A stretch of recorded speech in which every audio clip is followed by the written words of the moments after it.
Dos datos respecto de deuda para terminar con deuda. La deuda al 30 de septiembre del año 2015, esto es, la deuda pública estatal de la Administración Central. ¿Qué significa esto? De la Administración Central y organismos descentralizados del Estado Nacional. ¿Qué no incluye? Otros organismos del Estado Nacional, por ejemplo ANSES, las deudas provinciales, las deudas municipales y la deuda de las empresas estatales, sean del Estado Nacional, provincial. Cuando se habla de la deuda, se habla de esto, de la Administración Central del Gobierno Nacional. La deuda al 30 de septiembre era traducida a dólares, porque había una parte en otras monedas, 250.000 millones de dólares y fracción.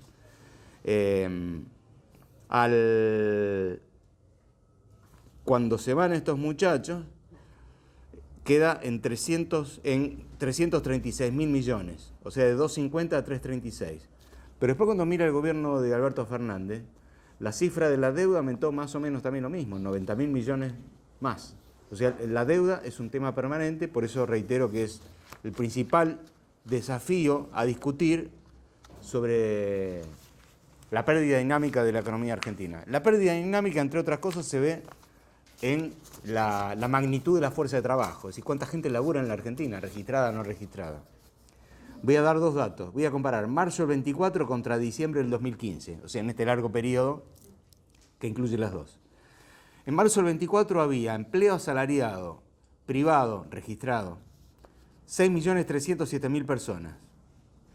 En diciembre del 2015 había 6.246.000 personas, o sea que hay 1% más de lo que había a finales del 2015. Ahora, si uno se corre y en lugar de esto mira, por ejemplo, el empleo público, que en buena medida permitió sortear la catástrofe de la crisis social, el empleo público creció al mismo periodo 9,8%, de 3.124.000 personas a 3.431.000.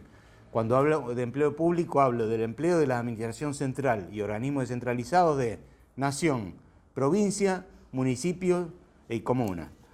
De estos, de los 3 millones y pico, solo el 10% de empleo estatal nacional. El resto fundamentalmente está en las provincias.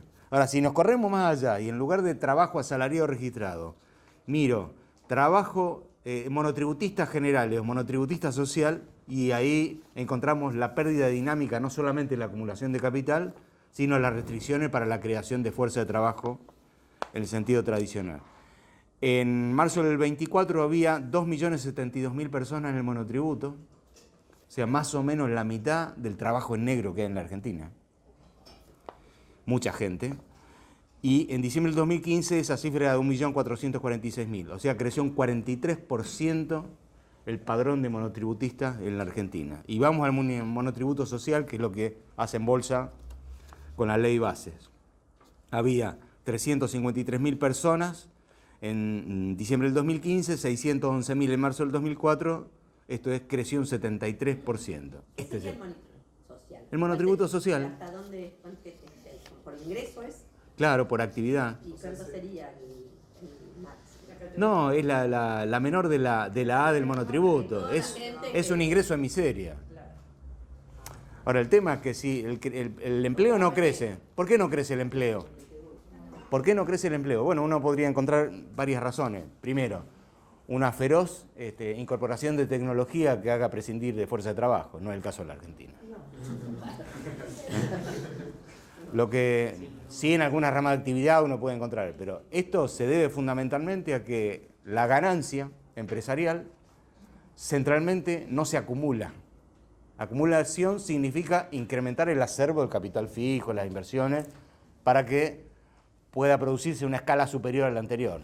No, lo fundamental de la ganancia se fuga, se retira del circuito.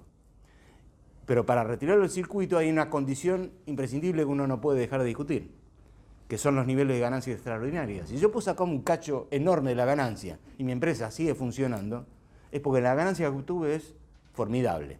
Esto en términos globales para la economía argentina. Si uno lo segmenta por capacidad empresaria, esto es brutal, porque quizá un dueño de una pyme o una dueña de una pyme gane mucho menos que un obrero petrolero en la Argentina. A lo mejor gana la mitad de un obrero petrolero.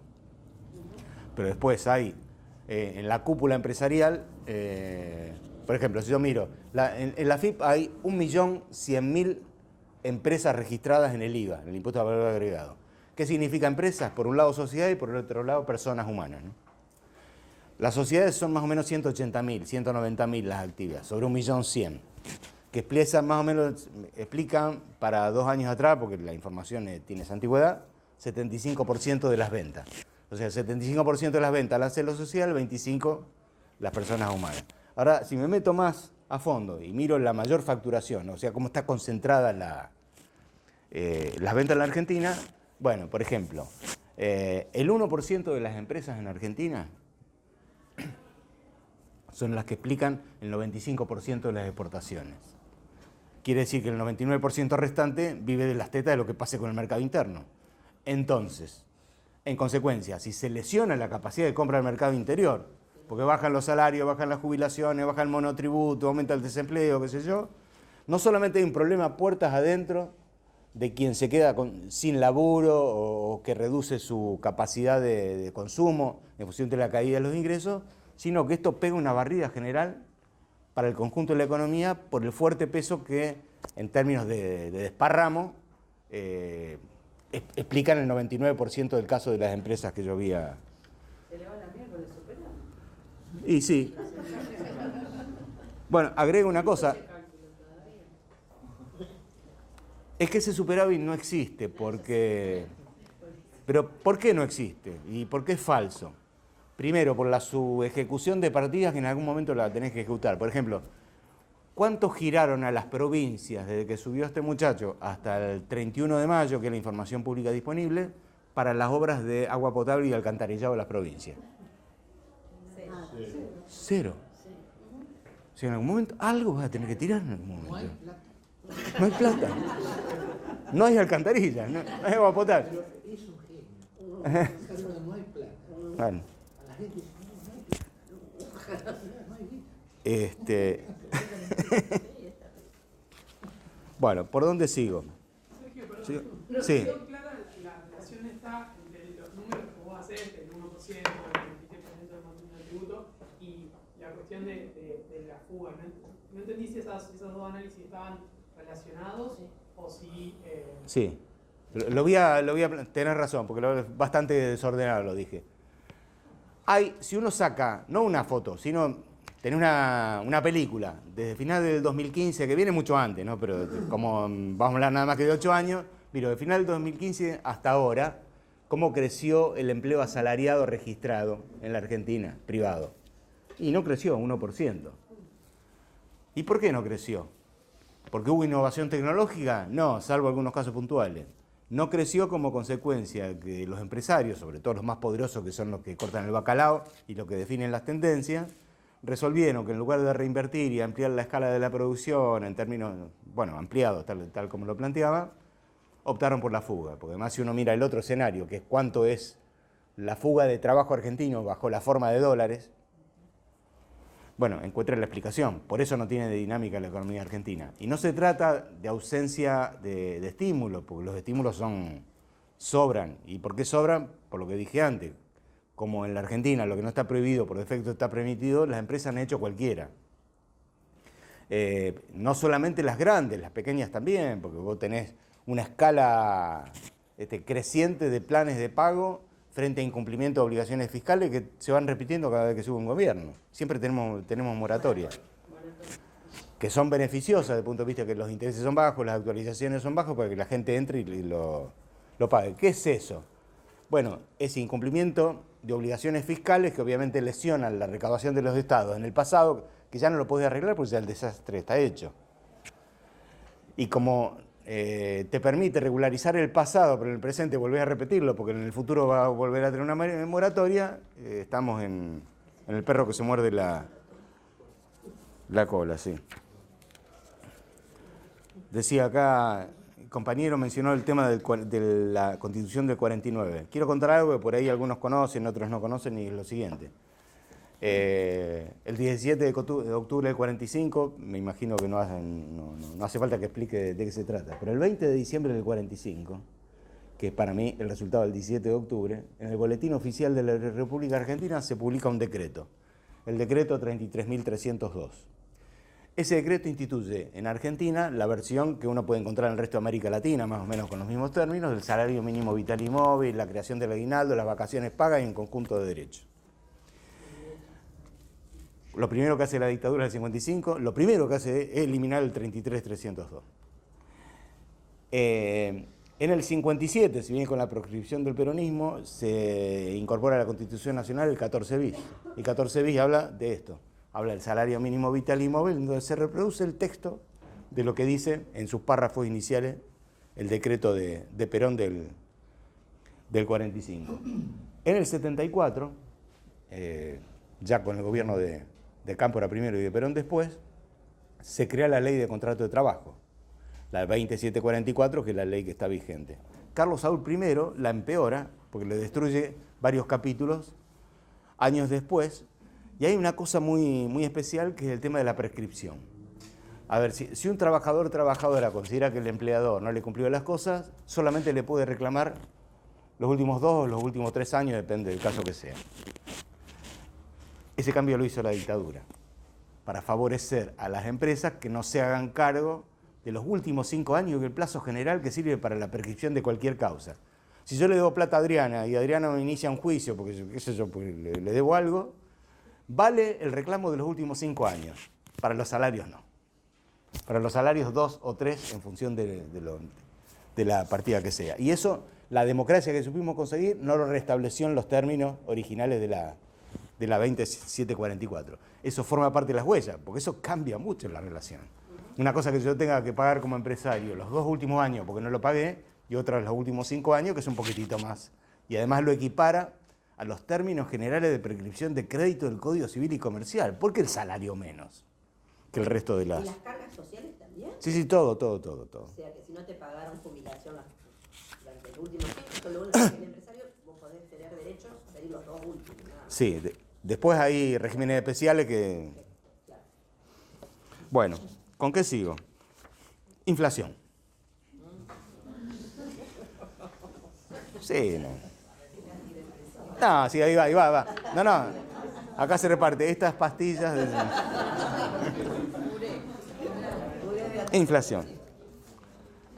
Bueno, la Argentina no es el único país que ha tenido y sigue teniendo altísima tasa de inflación. Hay otros casos que son fantásticos. La descomposición de lo que fue todo el mundo soviético dio lugar a la aparición de nuevas naciones, donde yo tengo ahí unas fotos de un trillón de florines, por ejemplo. Un trillón. La cantidad de ceros que tiene ese billete son formidables. Digamos, no es el único país. La inflación no es un tema monetario, es un tema mucho más complejo. Existe inflación porque existe moneda. Si no existiría la moneda, no existiría la inflación, al menos en los términos en que lo conocemos. Sí voy a hacer un punteo de las cosas que yo estimo son importantes para saber por qué hay inflación en Argentina y por qué el tamaño que tiene, que no tiene que ver ni con el déficit fiscal ni tiene que ver con la emisión monetaria. Y explico por qué. Argentina tuvo distintos periodos de déficit y de superávit fiscal. Después voy a aclarar qué es y qué no es esto. Y ha tenido inflación en épocas de déficit y ha tenido inflación en épocas de superávit. Y en épocas de superávit tuvo inflación superlativa y en épocas de déficit tuvo inflación reptante. O sea, esto no lo explica. Y la emisión monetaria tampoco. Durante el gobierno de Macri sabemos que tuvimos altas tasas de inflación, no como las que tuvimos sobre el diciembre pasado y sobre este año, pero esas tasas de inflación se dieron de la mano de una contracción monetaria brutal. O sea, no es la emisión. O sea, si uno mira entrada de Macri y salida de Macri, se va a encontrar que la cantidad de moneda en circulación que había en la Argentina, actualizada por inflación, era mucho menos que lo que había al principio. O sea, no hubo expansión, sino contracción de moneda. Después podemos ver algunos casos, si quieren, la larga historia de Argentina, yo tengo clasificados los ciclos de expansión, contracción, moneda, déficit, superávit fiscal, que muestran que uno no puede sacar una conclusión general con eso. No quiere decir que uno pueda tener cualquier nivel de déficit ni que pueda emitir moneda en cualquier proporción. Ese es otro problema. Sí, en todo caso, desviar la atención hacia lo que yo considero son los factores más importantes, no los únicos que explican la inflación en la Argentina y que son. Primero, la centralización del capital es decir, pocas empresas que manejan una torta importante del mercado, no es un fenómeno de la Argentina, es un fenómeno mundial. ¿Por qué? Porque el capitalismo crece por concentración, no crece de otra manera. O sea, crece exprimiendo no solo a los trabajadores, sino a la competencia, destruyéndola. A esto se le llama proceso de centralización del capital. Lo que ocurre es que este proceso de centralización del capital en la Argentina viene acompañado de dos cosas. Desde regulaciones permanentes, desregulaciones permanentes en un conjunto de actividades, mercados, etcétera, y despenalización. Esto también tiene que ver con las moratorias. O sea, si una empresa aumenta, que el yogur tenía 500 gramos y te mantiene el precio, pero en un envase de 400 gramos, ¿qué es eso? Bueno, para eso y frente a ese tipo de comportamientos, durante los años del gobierno de Cámpora, al inicio, antes de la asunción de Perón, se editó una ley que es la 2680, que es la ley de abastecimiento, que se intentó aplicar en el 75 cuando los precios, en el marco del llamado Rodrigazo, se fueron al cuerno, pero no se animaron a aplicarla y que después, a lo largo de la historia, la 2680, ningún gobierno nunca la usó. Usó significa no solamente capacidad de intervención, regulación, etcétera, sino cárcel, penas, multas, etcétera, por incumplimiento de los acuerdos. Segundo factor, no la centralización de capital. La deuda estatal como factor de creación inflacionaria, en especial en las tasas de interés y cargos. Si yo miro hoy, digamos, cuánto pesan los intereses de la deuda en el presupuesto nacional con respecto al total, bueno, hoy superan a lo que siempre fue el principal gasto del Estado Nacional, que es el pago de jubilaciones y pensiones. Hoy en la Argentina se pagan más por intereses de la deuda que por jubilaciones y pensiones. Y las jubilaciones y pensiones, no en la Argentina, en el mundo, para donde existe jubilación estatal, es el rubro principal del gasto. En todo el mundo, en la Argentina también. Vamos a traducirlo a números concretos. Por cada 100 pesos de gasto que tiene el Estado Nacional Argentino, 32 pesos son para jubilaciones y pensiones. Es una torta. Entonces, ¿cómo se resuelve? Bueno, en el lenguaje coloquial neoliberal se habla de déficit de las cajas de jubilaciones. Traducido al español quiere decir sobran jubilados o jubiladas. Los matamos y que se mueran antes. Esto no puede, el concepto de déficit es lo que hay que enterrar. ¿Por qué? Bueno, porque la gente hasta los años 60 tenía la costumbre de vivir hasta los 62, 63, 65 años y ahora tiene la costumbre de vivir hasta los 82 promedio en la Argentina. Pero no pasa solamente en la Argentina, pasa en todo el mundo. Entonces, el modo de financiación de las cajas, que eran por aportes de los trabajadores, las trabajadoras y contribuciones de las patronales, no alcanzan más en ningún lugar. ¿Y de dónde se saca la diferencia? Del impuesto a las ganancias. En la Argentina no, porque el impuesto a las ganancias las empresas pagan bastante poco y sobre todo las que tienen esta estructura societaria compleja pagan casi nada o directamente nada o quedan con saldos a favor. Que en la Argentina son fenomenales los saldos a favor del impuesto a las ganancias que tienen las empresas. Sigo. Otro tema en la inflación argentina, muy importante, lo que comenté algo antes sobre los precios de transferencia. Si yo digo que exporto a 100 y en realidad el mercado internacional dice que el precio debería ser 150, bueno, no solamente en la Argentina pago menos impuestos a las ganancias porque estoy mintiendo con los precios y aumentando mis pérdidas o disminuyendo mis utilidades, sino que además no pago IVA, no pago derechos de exportación, no pago un conjunto de cosas, precisamente por la subvaluación o por la subdeclaración permitida. Bueno, y en este sentido, ¿quién construye el precio de transferencia? ¿Quién hace el armado? Bueno, son los estudios contables. En esta casa también se forman. Pero no son cualesquiera de los estudios contables. En el mundo existen las Big Four, que son las 4 grandes. ¿Quiénes son?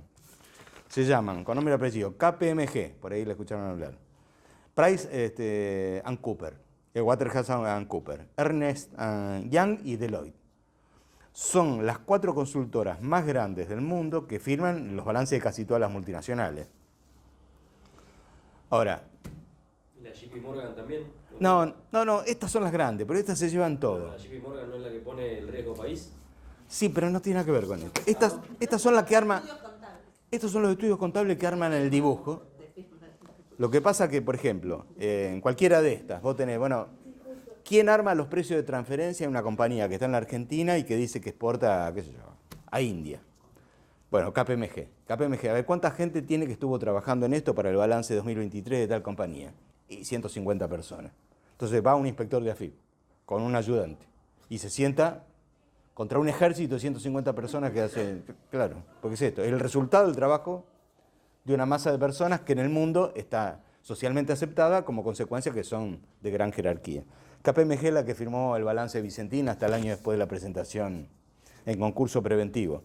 Pero además, en el momento que el gobierno nacional decidió la intervención y la expropiación y lo comunicó el 8 de junio del 2020, el balance del Banco Central estaba siendo firmado por un estudio contable internacional.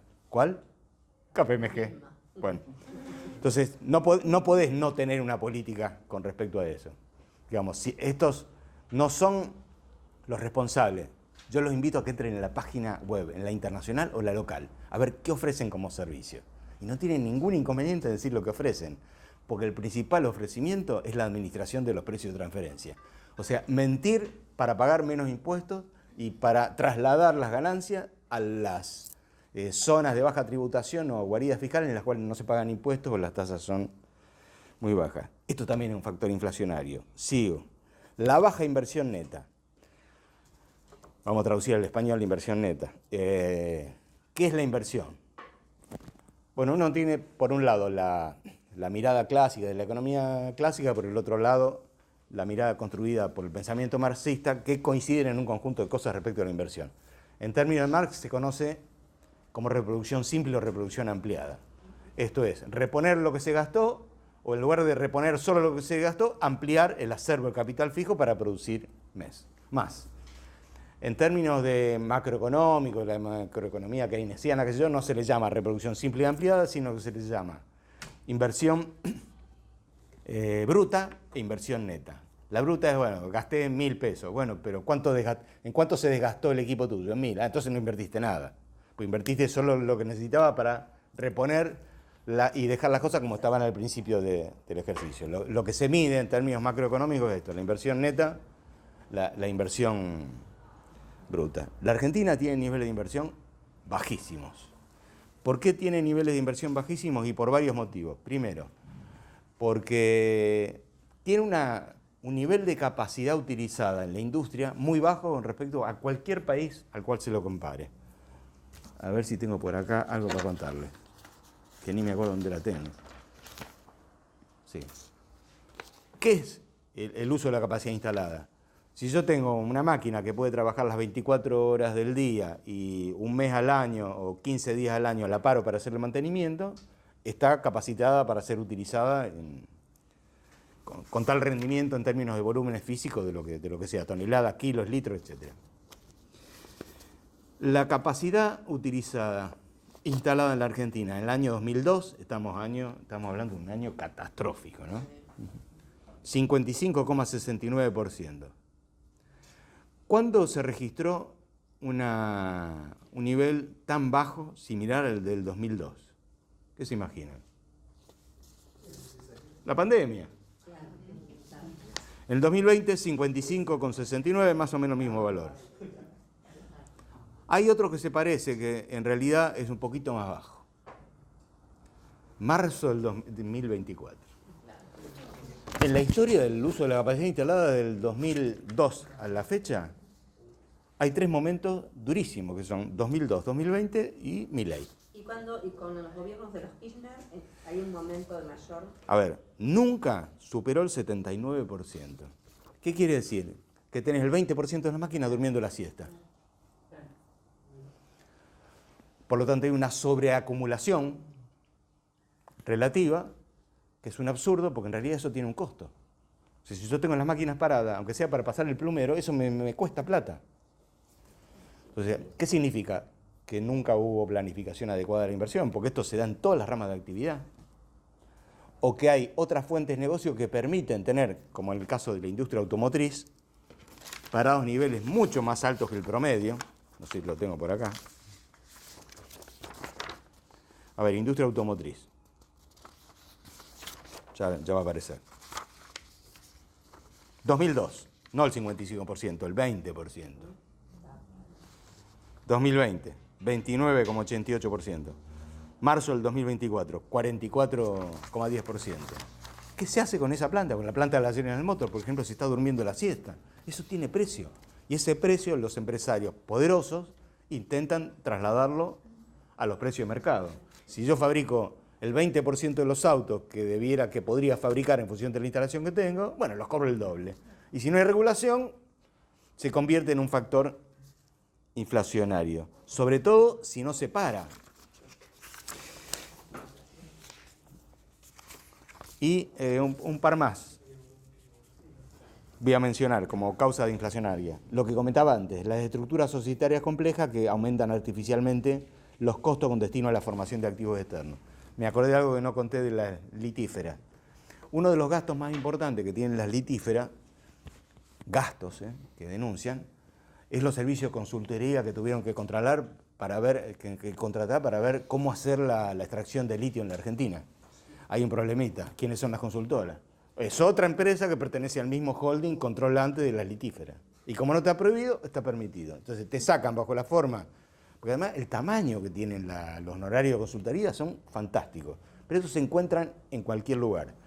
Y con los ojos cerrados, uno toma cualquier compañía extranjera radicada en la Argentina o sucursal de compañías extranjeras y se encuentra exactamente con lo mismo. Pero además, como no está prohibido, con total desparpajo y transparencia aparecen los balances. Uno puede saber esto. Te lo describe, por ejemplo, el banco hipotecario. El banco hipotecario, saben ustedes que no es un banco estatal. Sabían que no es un banco estatal. Fue estatal. Fue estatal y se vendió en los años 90.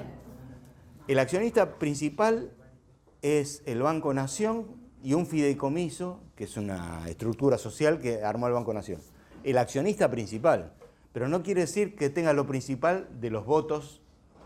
No es lo mismo tener una cuota de capital que una cuota de votos para definir las mayorías societarias. Quien tiene la mayoría de votos no es ni el Banco Nación ni el Fondo Fiduciario, sino un muchacho que se llama Elstein. ¿Saben quién es Elstein? Alto Palermo, bueno, el Alto Rosario y un montón de cosas más. Él con sus compañías, porque son como 18 compañías que integran el panel de accionistas del banco hipotecario, son eso. El banco hipotecario hace más o menos, que yo recuerde, 8 años que pierde plata. Y la verdad que ver un banco que pierda plata es medio raro. ¿Por qué pierde plata? Bueno, porque Elstein, que además ustedes sabrán que lo acompañó al presidente de Israel, sí, Eduardo Elstein, el barbudo, sí. Eduardo Elstein, para un conjunto de transformaciones tecnológicas que hizo en el banco hipotecario, contrató a una consultoría externa. Hay un problema. La consultoría externa pertenece a una sociedad anónima que él creó no me acuerdo si en Panamá, o bueno, si no es Panamá, por ahí.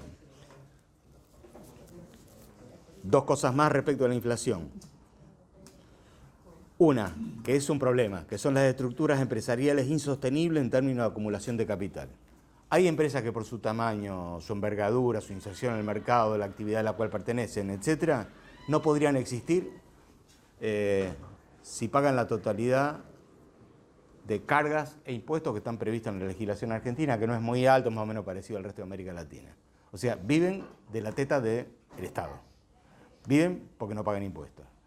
Esto es un problema, porque hay muchas pymes acá adentro. Ahora, también hay que darle una solución, hay que ver por qué esta estructura funciona del modo que funciona. Porque además, esto permite explicar que sobreviven como consecuencia de una relación de tercerización con grandes empresas. Porque en general son proveedoras de grandes empresas y estas grandes empresas te compran más barato porque esto no le agregan parte del impuesto porque si no, no podrían subsistir en el mercado. Y una última en esta lista, aunque podríamos seguir, que es la puja distributiva, que en el caso de la Argentina es muy fuerte. La puja distributiva, trabajo o capital, capital, capital, capital Estado, Estado nacional, Estados subnacionales, Estado versus FMI, capital internacional buitre versus la economía local. La puja, es decir, frente a una torta, a ver qué es lo que se queda cada uno, es un factor en la Argentina muy importante. ¿Y por qué es muy importante? Bueno, por el grado de organización sindical que existe. Entonces uno no puede decir que la inflación tiene que ver con que los trabajadores piden recomponer el sueldo, pero eso también se transforma en un factor de presión que junto a los otros permiten explicar los niveles de inflación. Pero bueno, la Argentina tuvo pactos sociales en más de una versión. Y los pactos sociales en general apuntaron a tocar una sola de estas pujas, que es el tema del trabajo asalariado de capital y el resto que vengan como vengan. Volviendo a uno de los ítems que nombraste antes, esto de que las empresas no prenden las máquinas para empezar a andar más, digamos, o sea, a producir más. ¿Por qué lo hacen? ¿Por qué no, si tienen las máquinas, por qué no las ponen en marcha? Bueno, porque es al revés. En realidad no prenden las máquinas porque no hay demanda. La pregunta es por qué no hay demanda y cómo fue el proceso de acumulación de ese capital fijo ahí. Yo no invertiría mucho más de lo que necesito. Ahora, para eso tenés que tener inteligencia de mercado, tenés que conocer, tenés que tener pericia, cosa que en el caso de la Argentina hay grandes ausencias, pero las ausencias tienen que ver con la historia de la acumulación de capital, de cómo fue la acumulación de capital. Buena parte de la acumulación de capital no es una acumulación que derive de la característica que tiene el sistema capitalista, que es la extracción de trabajo asalariado de los laburantes que están en mi empresa, sino de apropiarme del trabajo asalariado, del excedente que genera el trabajo asalariado de otras empresas. Harvey, un historiador, sociólogo, de todo, dice, en la acumulación del capital, en el capitalismo, también Shaik, hay otro que dice, la historia de la acumulación de capital en la Argentina, en el mundo, siempre tuvo dos componentes. Uno en general fue marginal, pero en la época de financiarización que hay hoy en el mundo, la que era marginal no está marginal. ¿En qué consiste? Que la acumulación de capital se explica porque un patrón no le paga al trabajador por lo que produce, sino el salario que le paga, que independientemente de cómo se fije. Por lo tanto, esta es la razón principal o el factor principal de acumulación de capital de las empresas. Y hay otra que, si vos tenés determinadas capacidades del mercado para imponer condiciones al resto, te apropias de una parte de la ganancia que genera el otro, por la vía del mercado, por la vía de los acuerdos, por la vía financiera, por la vía que fuera. Esto se le llama acumulación por desposesión, porque estás desposesionando al otro. Mala noticia. En la Argentina, yo contaba acá las estadísticas tributarias, no sé si la mencioné como tal, este informe anual que publica la AFIP. Nosotros hicimos ahí en el MATE un estudio de 5 años, nada más, porque era un quilombo hacerlo. Pero en los 5 años que vimos, en donde las clasificamos por segmentos de empresas, por los tamaños de empresas, vimos que en el caso de las grandes empresas, en promedio en los 5 años, el 40% de la ganancia no proviene de la extracción del trabajo excedente de los asalariados que tienen esas empresas, sino que provienen del choreo que le hacen al resto. Que le hacen al resto. O sea, acumulación por disposición, lo decía Harvey. Es muy fuerte.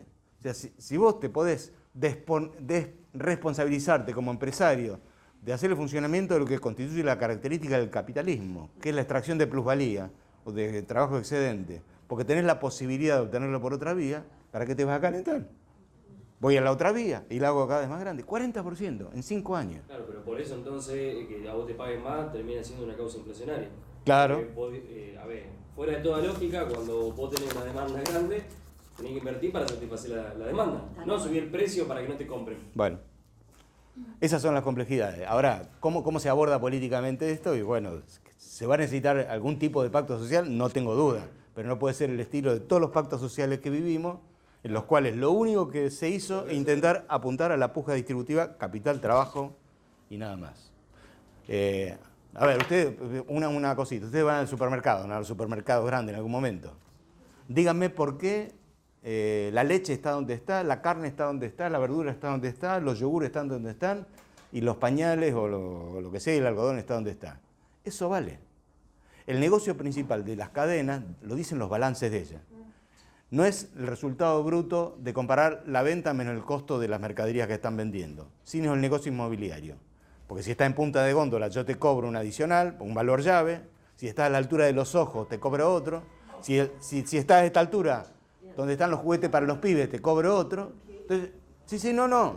Hay que mirar los balances de las empresas para ver cuál es el origen de la ganancia. Ahora, entonces, esto es acumulación por desposesión.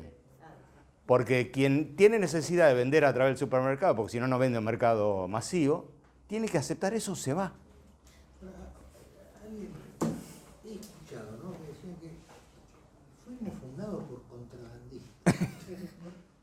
Buenos Aires era una aldea y era contrabando.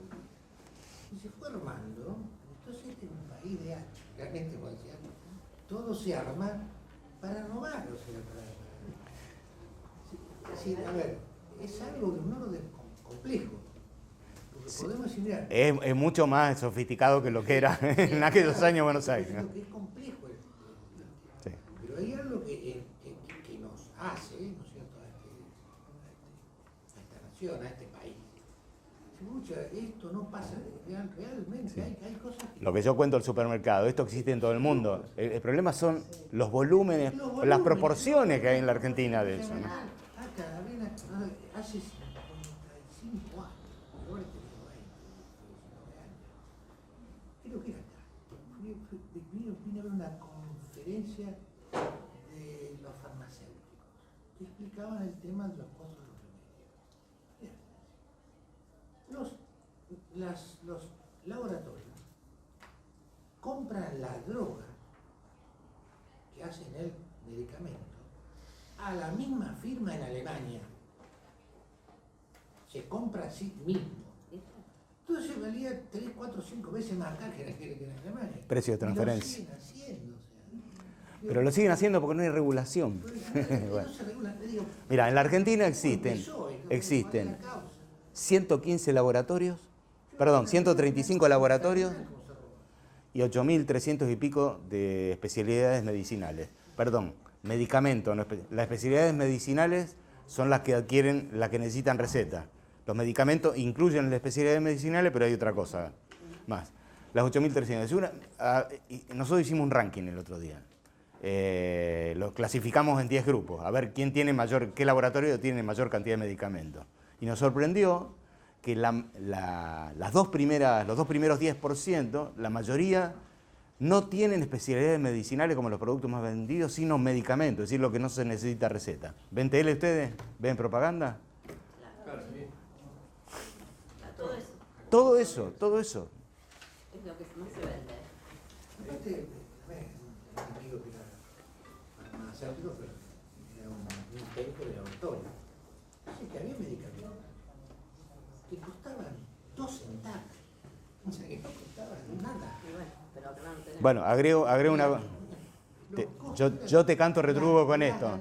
En la provincia de Santa Fe, en la provincia de Santa Fe tenemos 2 laboratorios estatales que no se planearon más que hacer algunas cosas muy sencillas y podrías tener con eso una disminución sensible de los precios, por ejemplo, de los medicamentos cuyo prestador de fondo es IAPO, que es la Obra Social Provincial. Bueno, no existe eso.